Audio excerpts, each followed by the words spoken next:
Now, I mentioned Congressman Chip Roy. He is one of the congressmen that have a big problem with the big, beautiful bill. He wrote this on X. He said, fact, the Senate bill increases deficits and violates the terms of the budget deal.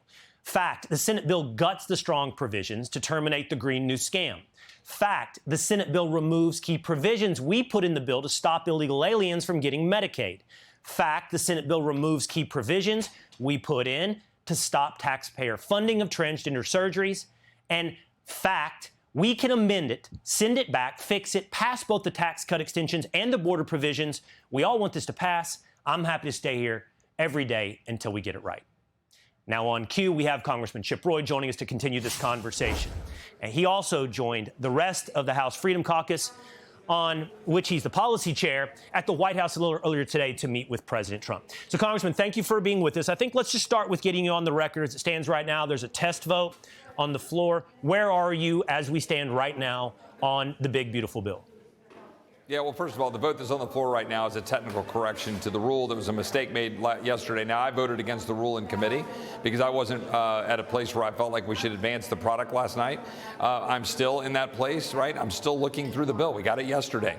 I asked every witness at the panel in the Rules Committee yesterday if they'd read the bill, who were testifying on the bill, and they hadn't read it. Well, this is no way to do things. So I'm trying to go through the bill and understand it. For example, you just went through that list of facts. I stand behind every single one of those. I will note that I've now gotten a little bit more information on some of the Medicaid stuff that I feel like it's a little bit better than I originally anticipated, but I still have concerns. So that's what we're doing right now. We're meeting with some folks in the White House here in the Capitol, trying to understand how we think some of this would get implemented. I still have massive reservations about the Green New Scam subsidies and the overall spending levels. So we're trying to work through those to see where we can go from here. Let's talk real politics for a moment together, Congressman. Let's talk strategy. Let's talk about together being realists. I think everybody watching, myself included, knows where you would stand if you were the authoritarian dictator of the United States and what you would want to do with debt and deficits, what kind of budget you would pass if it was one man, one vote. But we know that's not the case in the United States House and the United States Senate.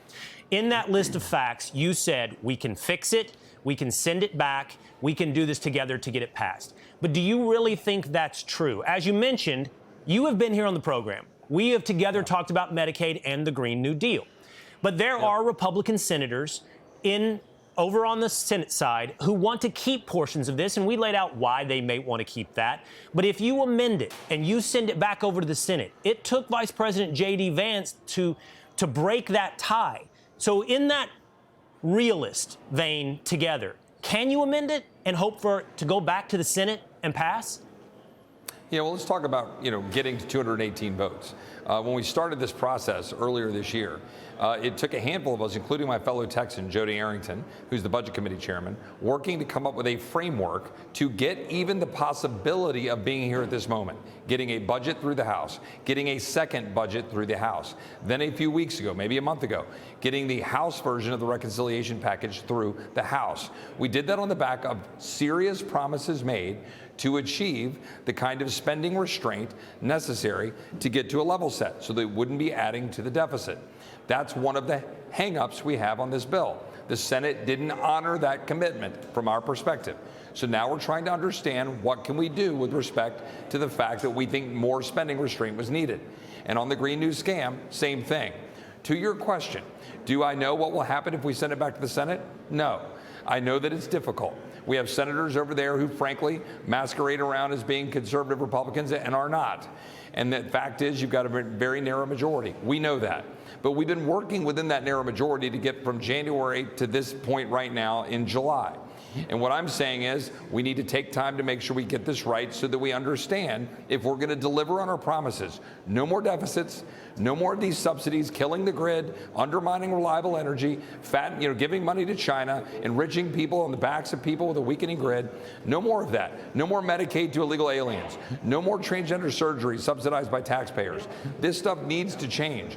So we need to know what the administration is going to do in the absence of backbone from the Senate, or whether or not we can send something to the Senate. Those are the conversations happening right now.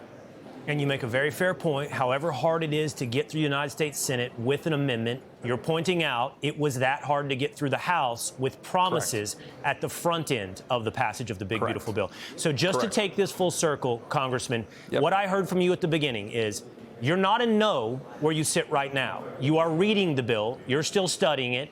You were more happy than you expected with some of the Medicaid cuts, and it sounds like you're still open to where this could go at the House. Yeah, I'm always open, but I mean, we're still right now. I mean, if they want to call the vote right now, I'm a no.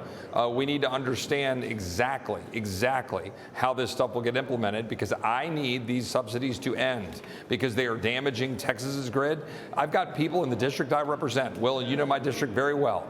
Represent Lukenbach, Texas, where I would love to be this Saturday when Pat and Corey are going to be playing, or on, for example, Friday night in Kerrville, where Robert Earl Keen and William Beckman are going to be playing under the fireworks. I'd love to be there. But I've got people there in the district who are angry about battery facilities, angry about solar panels getting stuck throughout the hill country and power lines running through the hill country. We can do better, and we need to do better. And these subsidies are destroying our grid and our reliable energy. That's what I want to hear the administration tell me how they're going to do, and I'm not there yet. They need to explain it. Well, I'm afraid you won't be listening to Pat Green and Corey Murrell. You'll be listening to a debate between Congressman Ralph Norman and Speaker Mike Johnson. I hope your weekend turns out better, but that looks like a possible projection for your 4th of July. Congressman, it's great to see you here today. Thank you. God bless, Will. Take care. Hey, Sean Hannity here. Hey, click here to subscribe to Fox News YouTube page and catch our hottest interviews and most compelling analysis. You will not get it anywhere else.